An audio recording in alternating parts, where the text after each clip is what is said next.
Et c'est la rentrée, j'ai vu le générique circuler partout sur les réseaux sociaux. Ce n'est pas mon œuvre, c'est l'œuvre de mon alter ego. La rentrée de gloire dit, ça y est. Aujourd'hui, on va parler d'une thématique qui fait l'actualité, pas qu'au Bénin, mais partout dans le monde. Mais spécifiquement au Bénin, on a une manière toute particulière en fait de traiter cette actualité. On va en parler, il s'agit des influenceurs. Les influenceurs au Bénin. Ah, mais il semble que nous aussi on a été influenceurs, non? Hein?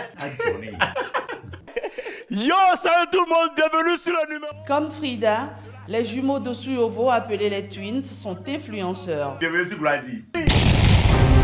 Bienvenue sur Gloadi. Gloadi, Gloadi, Gloadi.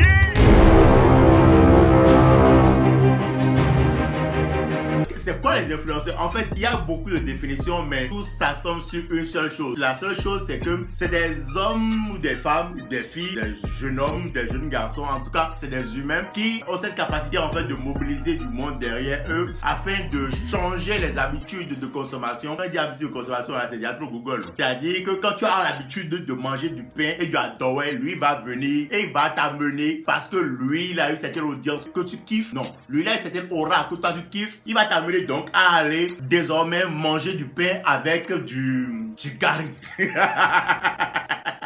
En tout cas, lui, il va transformer en fait ton habitude de consommation. Si c'est que tu as l'habitude, donne-moi un exemple. Si c'est que tu as l'habitude d'utiliser, voilà, les maquillages. Si c'est que tu as l'habitude d'utiliser une telle marque de maquillage, lui, il va changer ton habitude et il va t'amener à adopter la marque en question. Et généralement, les influenceurs sont des gens qui sont payés par des marques, qui sont appelés par des structures, des sociétés pour pouvoir vulgariser en fait leurs produits. Si c'est que tu buvais Jack Malo, non, je n'ai pas déjà tué Jack Malo. Jack Malo fait pas publicité, mais il y a force. Si c'est que tu as l'habitude de boire quelque chose là, nous on va t'amener à boire.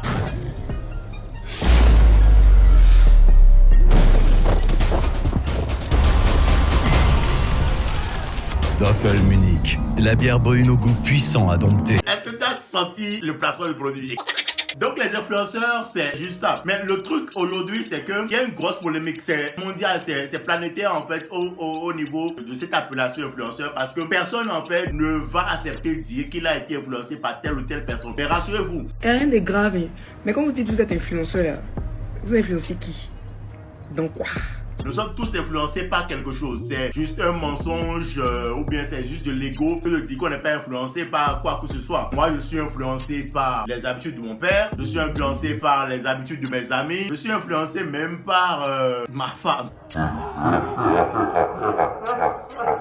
En tout cas, nous sommes tous influencés par quelqu'un. Et il suffit juste que cette personne ait pu atteindre un degré en fait de contrôle de notre esprit, de notre psychologie pour que nous puissions le suivre ou la suivre bêtement. Mais ce qui se passe au Bénin, c'est que pour être influenceur en réalité, il faut avoir une audience. Mais il y a aussi ce paramètre d'audience, de grandeur d'audience. Parce que la plupart des influenceurs reconnus sont des gens qui ont un certain nombre impressionnant en fait d'abonnés ou de personnes qui les suivent sur les réseaux sociaux. Des millions d'abonnés.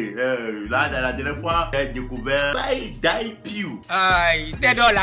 PewDiePie, c'est le plus grand YouTuber en fait au monde. Je crois que sur sa page, il totalise près de 110 millions d'abonnés sur sa chaîne YouTube seule. Quand j'imagine qu'il y a des stars interplanétaires qui peinent en fait à avoir ce genre d'audience. Et justement, quand on veut être influenceur, il faut avoir le maximum d'audience sur les réseaux sociaux. Quand je parle de réseaux sociaux, c'est Facebook, Instagram, Twitter, TikTok, YouTube. Avoir le maximum d'audience sur ces réseaux-là, histoire de capitaliser en fait plus, parce que autant tu as de personnes, autant tu as de potentiels investisseurs pour pouvoir placer leurs produits. Mais le truc au Bénin, c'est que on a du mal à avoir des gens qui ont beaucoup d'audience. Il y a plusieurs causes à cela. Je pense qu'il y a d'abord le taux de connectivité au Bénin qui est archi insignifiant par rapport à beaucoup d'autres pays de la sous-région. Mais le truc, c'est il y a aussi le coût de la connexion qui joue aussi un rôle dans le manque en fait d'engouement pour aller se connecter. Mais il y a ce paramètre-là qui est très très important. Il y a le paramètre de la présence en fait des gens sur les réseaux sociaux. La présence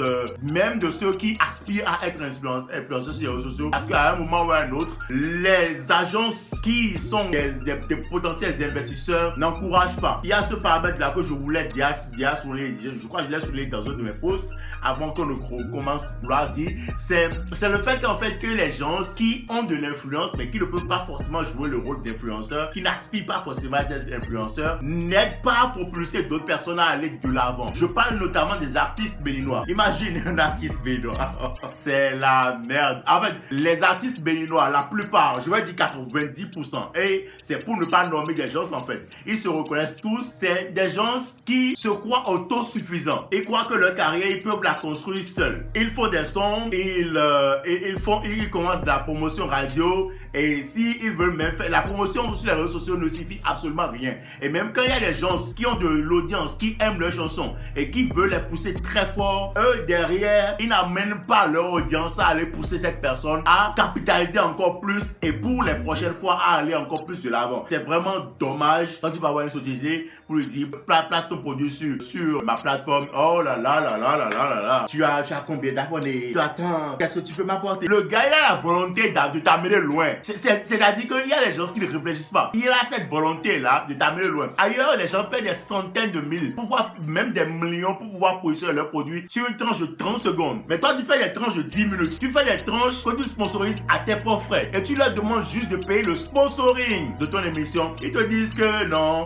Si tu ne peux pas placer, laisse. Et finalement, quel est le résultat? Mais c'est quoi le revers en fait de cette histoire d'influence et de positionnement de marque en fait sur les plateformes? Non, plutôt sur les comptes ou les pages personnelles de beaucoup de personnes. Le revers c'est que, et c'est justement ça qu'on remarque au Bénin. En fait, il y a quelques années, je me souviens, il y a quelques années quand nous on commençait en fait avec la communication digitale, la communication sur le net, on était plus accrochés aux résultats, en réalité aux vrais abonnés. Aujourd'hui, il y a des gens qui ont 50 000 abonnés, qui ont 100 000 abonnés, qui ont 110 000 abonnés juste parce qu'ils ont acheté les abonnés sur le compte. Et en réalité, une étude a montré en réalité que la plupart des plus grandes marques mondiales n'acceptent des influenceurs qu'après avoir fait des analyses statistiques sur le rendement de chaque influenceur. Au Bénin, ça ne se passe pas. C'est que quand tu viens avec 10 000 abonnés, que tu sais que ces 10 000 abonnés là, tu as un pourcentage raisonnable de ces 10 000 abonnés qui peuvent t'amener un flux normal. Pas tu n'es personne en réalité. Mais c'est les gars qui te présentent 100 000 abonnés, 200 000 abonnés, mais qui, sur les 200 000 abonnés, il y a 200 000 arabes dessus.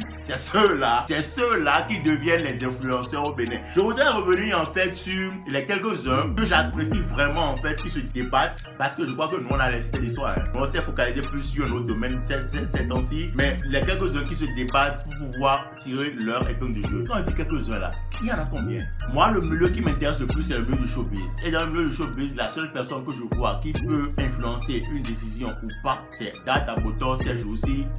En fait, c'est Serge aussi que moi je l'observe. Après, il y a Sonia TV qui a fait un gros travail depuis des années, elle est présente, elle crée le maximum de contenu et vraiment elle fait la fierté en fait en matière d'influence. Sinon le reste, je crois c'est Instagram. Non, il y a Ashley Gaines, la Renault nationale, une dame très chouette qui n'a plus de problème avec personne, mais qui est controversée, je sais pas pourquoi. Il y a le clan des humoristes, je crois. Il y a Eliphaz qui non, lui n'est plus à présenter parce qu'il fait un gros travail. Joshua Hassel, moi je ne le connais pas comme des influenceurs béninois. Point. Maintenant, il faut que je finisse cette vidéo en vous disant une chose. Je suis sur un concours là, je sais pas si, mais à dernière nouvelle, j'ai appris que ça a été annulé. Innove Influencer Awards. Et non, vous ne pouvez pas m'insulter comme ça. Mais il y a des noms dedans, non, revoyez la copie. En fait, je ne les connais même pas. Hein. Il y a Ramka le Parisien. C'est influence qui celui-là. En tout cas, arrêtez ça. J'en ai fini. Bisous.